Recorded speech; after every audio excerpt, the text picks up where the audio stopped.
Entergy is proud to support programming on LPB and greener practices that preserve Louisiana. The goal of our environmental and sustainability initiatives really is to ensure that our kids and future generations can be left with a cleaner planet.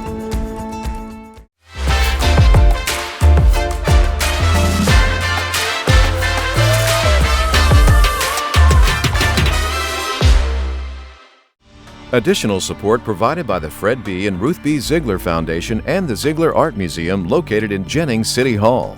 The museum focuses on emerging Louisiana artists and is an historical and cultural center for Southwest Louisiana. And the Foundation for Excellence in Louisiana Public Broadcasting, with support from viewers like you.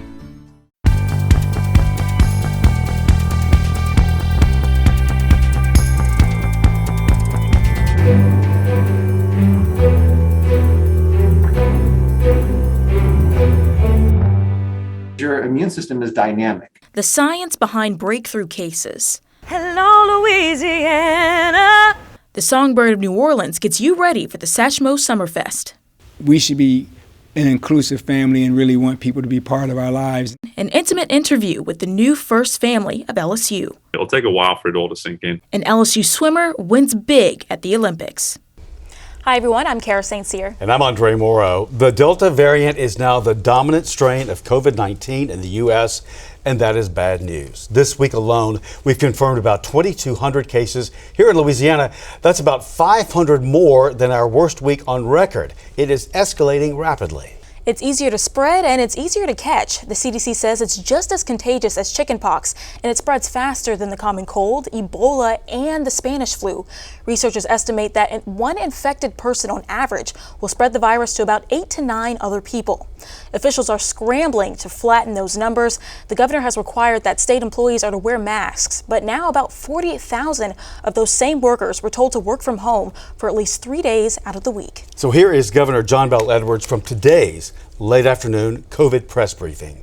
We are number one in the country for new case growth per capita. And as the states go, we have been labeled as a state of concern. And I would tell you, we would be the foremost state of concern in the country. That is not a distinction that we should aspire to.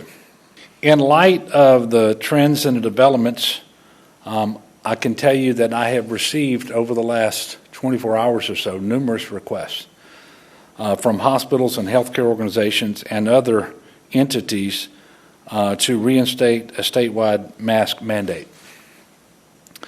This is something that I am seriously considering.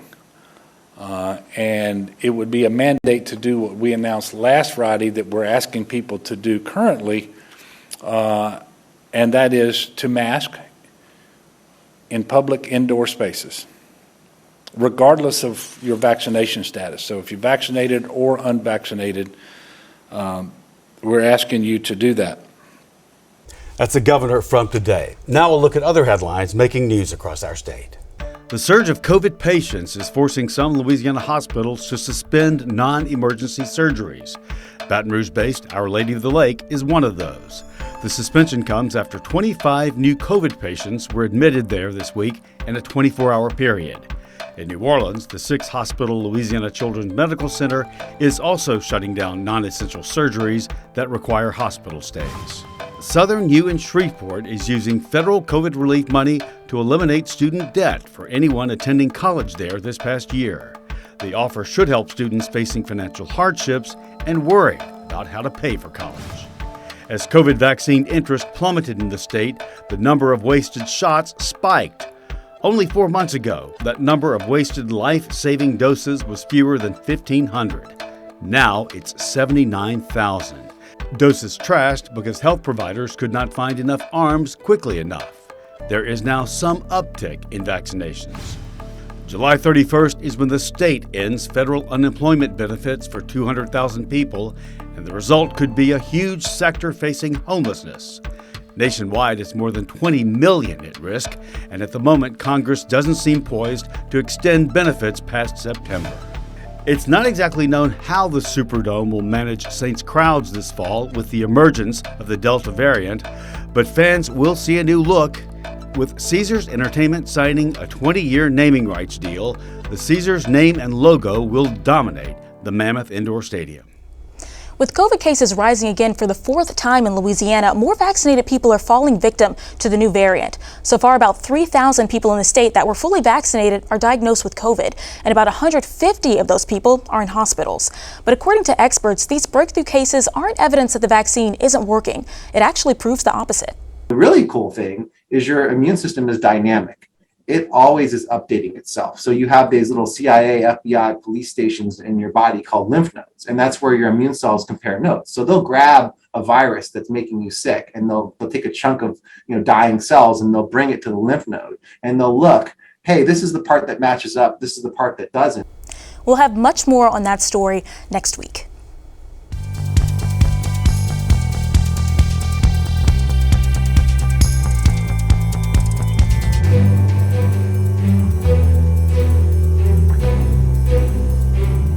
LSU's new president, Dr. William Tate, could announce next week a decision about students and COVID. Could a vaccination mandate be coming? LSU seems conflicted about the legal aspect, but the Department of Health has approved the mandates of 4 schools requesting them, and they say public and private schools can mandate. It's critical because LSU says only 26% of students are vaccinated. Tate told me this week there is much risk to manage. I've received a set of recommendations from our Health and Medical Advisory Committee. Those recommendations are being socialized on campus right now. We're managing risk when you're dealing with a pandemic. And so I think the recommendations offer us an opportunity to manage risk. We'll have to have a conversation with the faculty and the students and the community broadly so that they come to understand what those risk mitigation strategies are, and then I'll have to make a decision about which direction. People have been talking about, we want to see 100,000 people back in Tiger Stadium. With that in mind, does that present another problem, or does it present an opportunity to get in? You need to be vaccinated, or give the opportunity to be vaccinated once you enter the stadium for an event? Right now, the SEC is got us still open, and we're full bore with the fall, and I haven't heard anything that suggests it would be changed. We'll let you know everything that happens. Meantime, Tate's wife, Kim, joined us when we sat down this week, and our conversation turned to who they are as a couple, their priorities, and their faith. It hit me just seconds into our interview. Even though we just met, it felt like I'd known Dr. Bill Tate and his wife, Kim, for years. Friends call you Bill? Do I owe you any money? No, sir. Then you can call me Bill. Both are accomplished and have known only success in their stellar careers, and yet they are equally down to earth. Tate is a scholar and author who loves math and statistics. Besides math textbooks, he's written all the books you see here.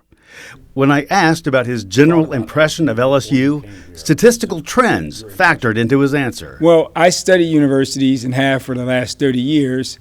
What I had seen in the data was LSU had a trajectory that was positive in terms of its research productivity. That's what I tend to pay attention to because you can measure that. And it seemed like it was really moving in a real positive direction for about a 20-year period between the 1990 and about 2000. Then it slowed a bit, and so that caught my eye. Clearly everybody knows about LSU football and sports more generally. If you put them together, what I saw was an institution that seemed to have a positive trajectory that was stalled on a bit on the research side and had accelerated really fast on the athletic side. And I always raise the question in my mind when I see that, could you do both at one time?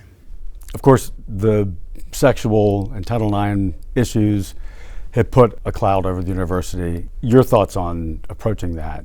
We have to be attentive to the past and be respectful of what's happened, and in some cases really try to understand it so that we can inform what we're going to do in the future. And if we can put together reliable processes so that if someone reports, we're taking care of them and at the same time investigating in a way that demonstrates ethics and honesty, we'll be moving in the right direction and be consistent with the best practices. The first week was exciting. I had a great opportunity to meet with faculty, staff, and student leaders. Since their arrival, he's spent a good bit of time on the road at LSU's other campuses in Alexandria, Eunice, Shreveport, and New Orleans. He's posting Twitter video reports of what he's seeing to communicate with Tiger Nation. Kim is prominent on YouTube and podcasts, and it's there that she shares her Christian testimony and the privilege, she says, of a personal walk with God. For 27 years, I lived without God. Never picked up a Bible to read it for myself for 27 years. Even though they were a rising young couple and her career as a lawyer was going well, she admits something was missing. I thought I would be an attorney until I retired. I just didn't know I would be retiring early. So From that? Of that. So I did leave the practice of law when my kids were small. I was really a stay-at-home mom, and that was what I was doing, and all these things just began to unfold. Boy, did they ever unfold. Once Kim became a Christian, she used gifts she never knew she had. Published 10 novels, Christian fiction author of the year, recording artist, #2 Billboard Gospel Chart. How do you do all that? It's the grace of God.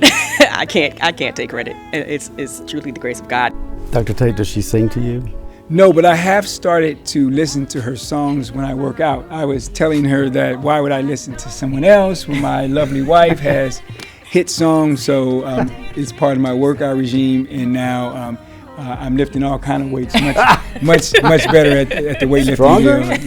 At least I can go longer and harder, lifting and running because I hear my lovely wife's voice. Well, that's a testimony in itself. He's a great publicist. Yeah, absolutely. Cause it's all about you. Your plan, your power, nothing you can't do. It's all about you. What about your wife helps get you through the day? There's probably many things, but Kim sets a great example.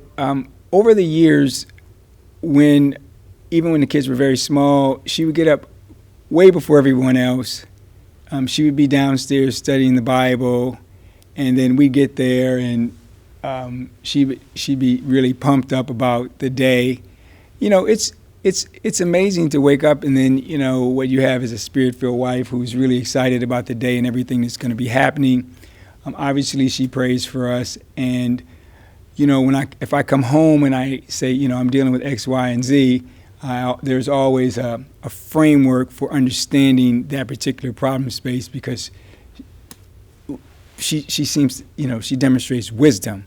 Regarding their move to Louisiana, the couple prayed about it and is peaceful and excited about the future. When we made the decision to come here, she just jumped straight in, and said, okay, what are we going to do for, what are we going to do about football? Okay, are we going to have people over our house? Are we going to be involved in tailgating and making sure people feel included in our lives? But it was just something about her. She just said, we should be an inclusive family and really want people to be part of our lives. And I think that's been really great. It's made it easier for me because I haven't had to think, oh, is she going to want to be part of this? She's like, I'm in.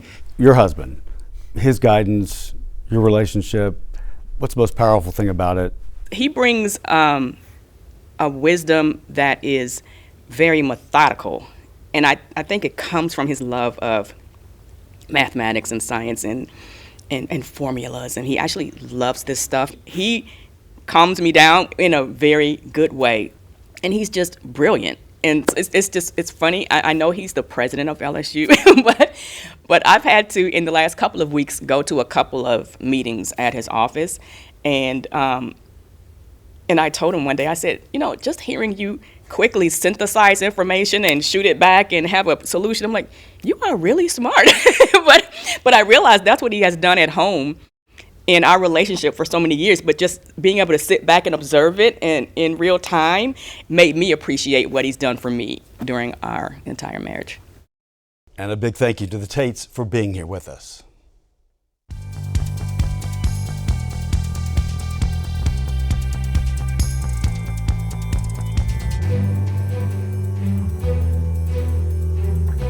Earlier this week, we got to talk with the city of New Orleans. which is planning a big fall of festivals. Remember, a year without festivals in 2020, but in the fall of 2021, they're cramming together all sorts of festivals. That includes in October the Jazz Fest. But this weekend, it is the Satchmo Summer Fest, and Robin Barnes, who is the songbird of New Orleans, is with me right now to talk about what's going to happen, and it's free, and it's this weekend in New Orleans. Robin, you look great. You ready to sing? Thank you. First of all, I just want to say hi, Andre, and hello, Louisiana. Yeah, I like it. Sounds great. What other kind of music are we going to be hearing this weekend? So, Satchmo Summer Fest is one of my favorites. You know, we're celebrating and paying homage to Louis Armstrong. You know, New Orleans is a birthplace of jazz, so we are going to be having tons of jazz music, Louis Armstrong music, as well as New Orleans music and New Orleans jazz music. So you'll get a little bit of everything, and I think everyone's going to have a great time. I know you have to be ready for this. Is there any sort of anticipation of discomfort with the new variant that's making a surge right now in the region? So, you know, we're monitoring everything as it's happening, and, you know, we are taking every precaution. But as of now, you know, we're doing our mask advisory, and we just want to make sure that everyone is safe but having a great time. And it's outdoors, so that's a good thing. It's outdoors. If you get through the humidity and the heat, but forecast is supposed to be, well, it's always good when you have a festival, right? I mean, we are in Louisiana, Yeah. Humidity is a thing, but that's why you can drink and that's why you can have snowballs. I mean, you know, we find our ways to survive. You know, tourism's so huge in New Orleans. It took such a big hit this past year that they're really counting on this fall being a big boost for the economy, for tourism, for getting people to come back to New Orleans, to be in New Orleans, perhaps. And it must be fun to be right at the center of this kickoff this weekend. I mean, the best part about, you know, us all being in Louisiana, we are just a drive away from New Orleans. New Orleans, we are going to be having so many festivals every weekend till the end of the year. So being able to just enjoy the music, enjoy the food, it's going to be great for people to come in. Robin, at a festival like this, how do you play to the fans that are listening and watching? First of all, I'm just so excited. This is my first festival back. And I'm so excited to be able to engage with the audience. It's so important, you know, as a New Orleanian, but also as an artist, it's all about the energy, and the people getting up and smiling and dancing or just swaying can just really energize the entire band to give their all. It's completely reciprocated. You know, a year without all this activity that's just part of the norm in our area, and especially in the Crescent City, there has to be an extra edge in the air right now with this all beginning again. I think there are going to be a lot more people dancing than before. I think a lot of people will be like, oh, you know, I'll do it next year. It was too hot. I think this year everyone's going to be like, I'm up, I'm dancing, we're celebrating, let's celebrate life. Well, Robin Barnes, thank you so much. It's great to talk to you. Have a great weekend at the Satchmo Summer Fest and all the fall festivals. And maybe I'll get down there and dance a little bit and wave at you from the crowd, okay? Okay, you better be dancing when you come, because you are coming. I'm coming. Thank you. Thank you. The Satchmo Summer Fest this weekend at the New Orleans Jazz Museum. That's the former Old U.S. Mint right there in the French Quarter.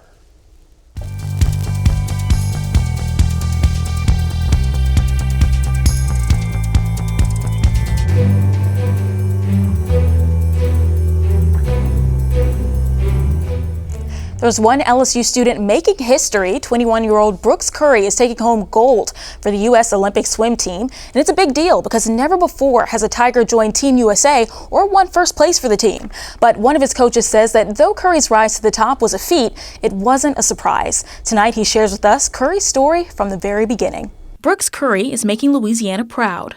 At 20 years old, he's made history as the first LSU swimmer to be an Olympian representing the United States swim team.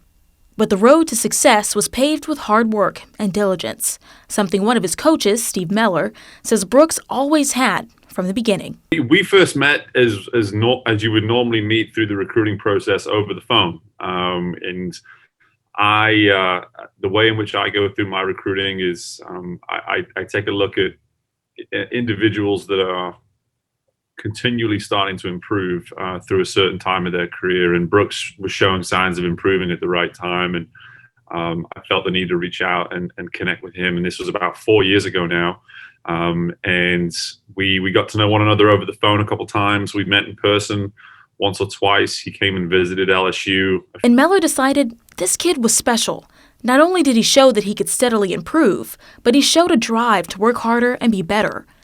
That's a discipline anybody needs to move forward in life. But for an athlete, it's a recipe for a champion in the making. And when you meet him as an individual, you realize that he's an incredibly humble, down-to-earth kid who really doesn't drown himself in the science and the makeup of what it takes to be an elite athlete. He just kind of really appreciates and respects what it is I ask him to do. And after that, he's just very willing to work and do as he's asked. And I think that is a pretty incredible thing that you can rely upon as a coach. But for him as a person, it just speaks to his character. You know, a very coachable individual, very open-minded individual, and someone who's incredibly ambitious at the same time. But with all the drive and discipline to succeed, Brooks still had his work cut out for him. He's been athletic all his life, but he started off playing baseball first. Then he made the transition to swimming. Most of his opponents have been at this since they were children, so he had to play catch-up. Also, when he started swimming, he was at what Mellor calls a slight disadvantage. Though Brooks is 6'3", he's still a bit smaller than most seasoned swimmers. He's got a slimmer build and a smaller wingspan to spread his arms when he swims. If you walked into a room, you wouldn't realize that an elite athlete had just walked into the room, and there's nothing against him. It's just from a physicality standpoint in our sport, a lot of the guys at the top of the sport, there's just this sort of stereotype of how they look. They're very wide, they're very broad, they're carrying a lot of muscle mass, and in Brooks's case, he doesn't really have much of the muscle mass or the broad stature. You can tell that he's got some long levers. In terms of, and that's just from a physics standpoint, it's every swimmer's dream is that ability to have long arms and long legs. So he certainly checks the box when it comes to that. But when Mellor was scouting him, he knew none of this would get in the way of Brooks' ability to advance. And he was right. Once recruited to the LSU team, Brooks excelled quickly. He won the 100-yard freestyle at the SEC Championship, which is a feat no LSU student has accomplished since 2004. He was also SEC Freshman of the Year. Not to mention, he's broken several records for the 50, 100, and 200-yard freestyle, which landed him the All-American title. But of course, his biggest claim to fame happened in Omaha, when he competed for a spot on the U.S. Olympic swim team. We were at the Olympic trials in Omaha, Nebraska, and he had to go through 3 rounds of qualifying to make the team. Started out with a field of about 65, and he was the 4th fastest in the first round, so he moved on to the next round of 16. In the round of 16, he was the 5th fastest, so he moved on to the round of 8, which is the final, and then he was 4th in the final, and the automatic standard to make the American team is to finish in the top 4. So he was the last man in, so to speak, and so he made the team. And from there, he continued to shock everyone. He won gold for the 4x100 freestyle. As an LSU Tiger, Mellor was ecstatic over the win, but as Curry's coach, he was emotional. The journey and the achievement in itself, because I think we're still both a little lost for words, and kind of in awe of just everything that happened. It'll take a while for it all to sink in, for sure. Mellor says that Brooks' career is far from over after this win. When he gets back to LSU, Mellor says training is going to start up again, and that this time the sky is the limit. And everyone, that's our show for this week. Wait. Wait, Andre, who is this? I have no idea. I've seen you, I think around the newsroom, and what are you doing here?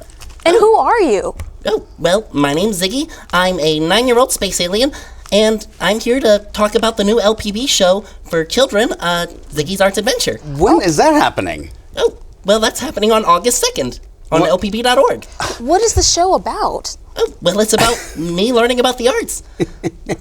Okay, and also, I'm sorry, I've never met an This alien. right here. What is this on your head? Oh, well, that's my emotical. We use it on my planet to feel each other's feelings. Okay, it's kind of like how music makes you feel feelings. Yes, that's exactly how it is. Oh, very good. Ziggy, you are too much. Look at you. You're so green. Wow. Yes, I get that a lot. I want to know more about the show you're doing. Oh, well, I'm with all my friends at the Junkyard Band, and every day I learn about art with a new guest artist from Louisiana. Well, I know everybody wants to hear about it and see about it. Can we have a little clip about it? Oh, yeah. All right, I guess we should take a look.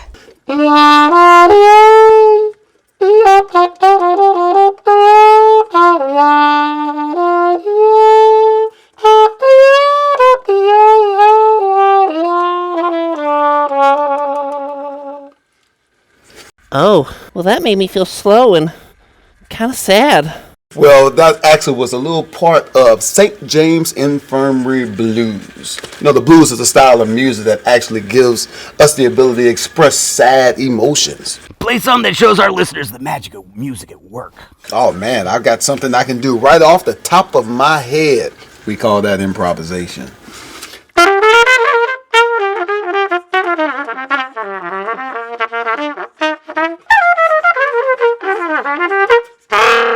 Yeah! I love it. What a huge deal for you, Ziggy. You got to be excited about your planetary debut, huh? Oh, I'm super excited. Well, we are too.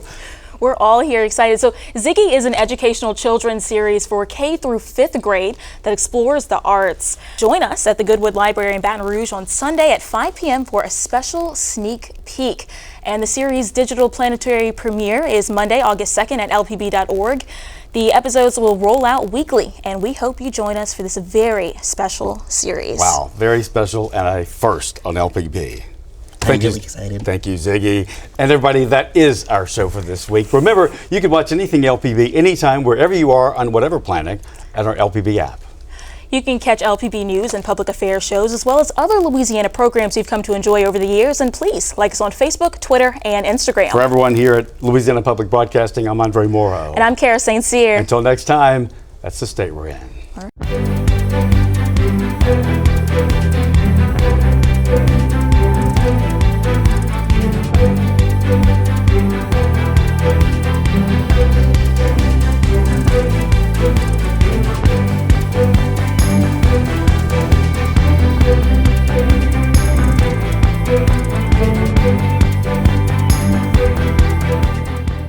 Entergy is proud to support programming on LPB and greener practices that preserve Louisiana.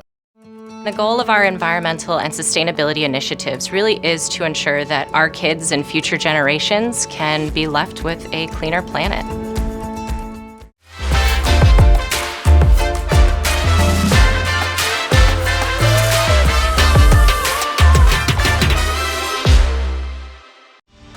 Additional support provided by the Fred B. and Ruth B. Ziegler Foundation and the Ziegler Art Museum located in Jennings City Hall.